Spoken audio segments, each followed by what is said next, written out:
province, this near the naval base that's home to Russia's Black Sea Fleet. Moscow denies violating Ukraine's territorial integrity. This as armed gunmen control the Crimean parliament. The Russian foreign minister speaking a short while ago with his U.S. counterpart.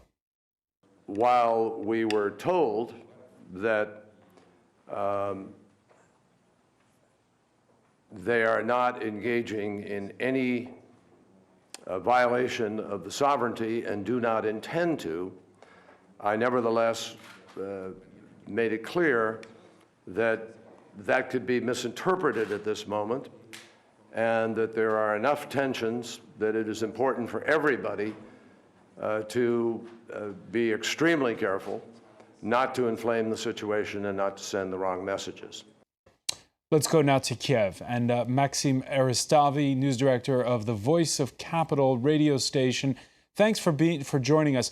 First of all, let me get your reaction to those remarks by John Kerry. I think this situation is kind of tense, especially in Crimea, and definitely, Russia is testing the legitimacy boundaries of new Ukrainian government, because obviously they don't understand fully what is happening in Kiev or in Ukraine. So in this way, Russia is flexing muscles because maybe they kind of scared and definitely taken aback by this sudden revolution in Ukraine. But it's not takeover of anything at this point. Not the takeover of everything, but we're still a little fuzzy as to who are these armed gunmen. Yeah, there is a lot of confusion, even among journalists working in Crimea, and a lot of my friends, they're not pretty sure who's, Russian military and who's just armed forces that are supporting secession. And I think it's important to understand that Crimea is a hot spot, but nothing like this is going on in other provinces of Ukraine, especially in stronghold of ex-President Yanukovych in the eastern provinces. So right now, I think this is kind of localized development. Still, it's very dangerous development. It is. A very dangerous development. Maxim, so much has happened since last Saturday when Viktor Yanukovych was chased from power. When you look now at the makeup of that new government, do you think the new authorities in Kiev have done enough to bring Crimeans, to bring Russian speakers into the fold?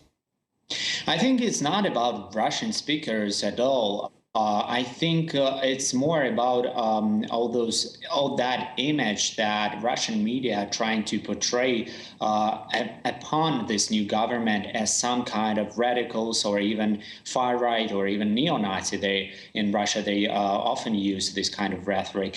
But at the same time, I think that's very challenging times for new government too, because it's not about language; it's about more economy, and Ukrainian economy in a free fall with very hard times for local currency. And I think that's the reason number one that matters for many Ukrainians, especially those in eastern or southern Ukraine that didn't support this revolution at the first place.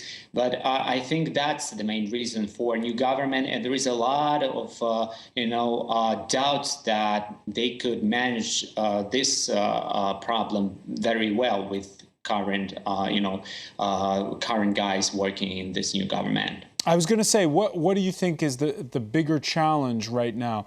The fact that you have people who've been in power before, linked to, for instance, to the former premier Yulia Tymoshenko, and who have their own issues with corruption, or the fact that part of those that are in this coalition government are indeed far right, with the Nationalist Svoboda Party? I think there's two problems. And the first one, you've explained perfectly about a lot of old faces in the government from old government of Yulia Tymoshenko. And basically, a couple of them really have issues with the corruption. But at the same time, there is a lot of new faces and civil rights activists.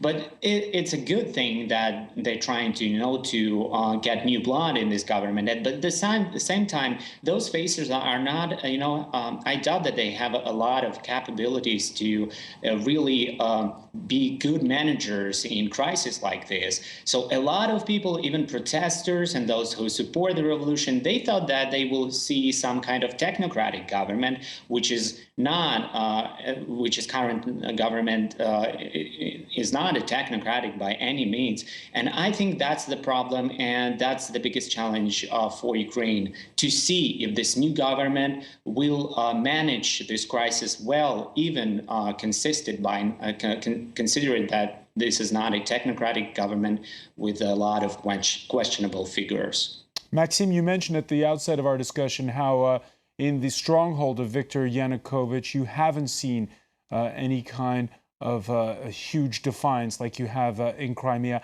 How do you think that his press conference today, his press conference from Russia, a very defiant one, is going to go down in places like Donetsk? Oh, President Yanukovych was kind of hated figure, even in his stronghold, Donetsk or eastern provinces before the revolution.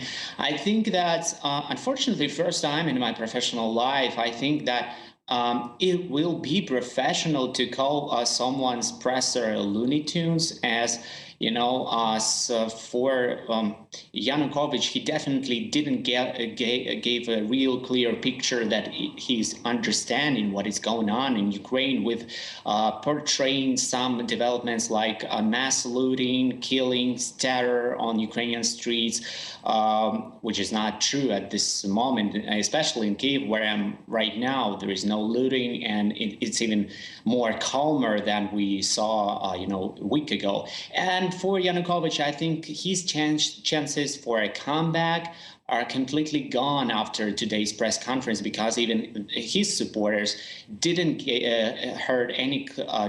hear any clear answers of what he's gonna do, or how he's trying, how maybe he will try to stabilize the situation in Ukraine. All right, you mentioned looting earlier. Ukraine's new prime minister saying some 70 billion euros are missing from public coffers, have disappeared over the past 3 years.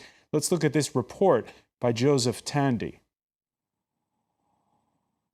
In Geneva, at least 3 firms tied with senior Ukrainian officials have aroused suspicion. On Thursday, Swiss police searched the offices of a company belonging to Alexander Yanukovych. The son of Ukraine's fugitive president owns energy conglomerate Mako Trading. The firm controls nearly half of Ukraine's coal production and a third of the country's electricity. According to Swiss media, the businessman's personal fortune stands at 365 million euros. The company denies any allegations of wrongdoing. Meanwhile, Metinvest and DTEK belong to Ukrainian billionaire Rinat Akhmetov, a close ally of Viktor Yanukovych. As Ukraine's anti-government protests gathered speed last December, the capital of DTEK's Swiss branch swelled suddenly from 82,000 to more than 40 million euros. Demonstrating outside the Swiss Parliament building on Thursday, Ukrainian protesters demanded Yanukovych and his allies put the cash back into state coffers. We'd rather have all the billions stolen by the oligarchs returned in the National Reserve than have Switzerland or European Union or Russia help Ukraine now. Our president's son was a dentist, but in 3 years of presidency of his father, he became a multi-millionaire. On Friday, Switzerland, Austria and Liechtenstein froze assets and bank accounts belonging to up to 20 Ukrainian nationals. None of the 3 countries revealed how much money was affected.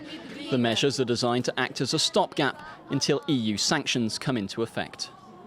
Maxime Aristavi, let me ask you, have you been among those who've gone to visit Viktor Yanukovych's home? Of course, I think at this point, everybody who has, any kind of free time to do that, they did that. And of course, this we heard are a lot of stories about astonishing wealth of his residence in Mezhyhirya, but when you go there and you first time you see the actual level of this wealth, it's kind of shocking anyway. Especially people who are regular visitors, they could see his residence from outside. But when you get inside, when journalists are working to document all this kind of wealth and facts of corruption with a lot of documents left, it's still shocking even for journalists to process this what kind of atmosphere or what kind of house he lived. And the oligarchs that are mentioned in that report, are they going to land on their feet? Are they going to be okay?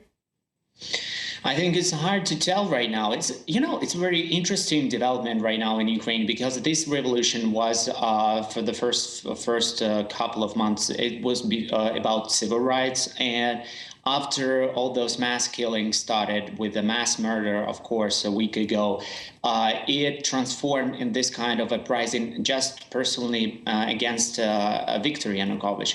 But right now, what we see among protesters who are still standing on Independence Square, that this is growing into more this revolution against old oligarch regime in Ukraine, with people concentrating on more and more on old schemes of taking money out of Ukraine, all corruption schemes. It's getting more and more about money and how to restore this transparency in Ukrainian economy, and to get rid actually of those corrupt schemes, oligarch corrupt schemes in the country. But will it be possible? It's very hard to tell at this point. Maxim Eristavi of the Voice of the Capital radio station, many thanks for joining us from Kiev. Stay with us. Thanks for having me. We're going to continue our coverage of the situation in Ukraine. At the bottom of the hour, we'll be going to Douglas Herbert, who's in the Crimean Peninsula. Stay with us.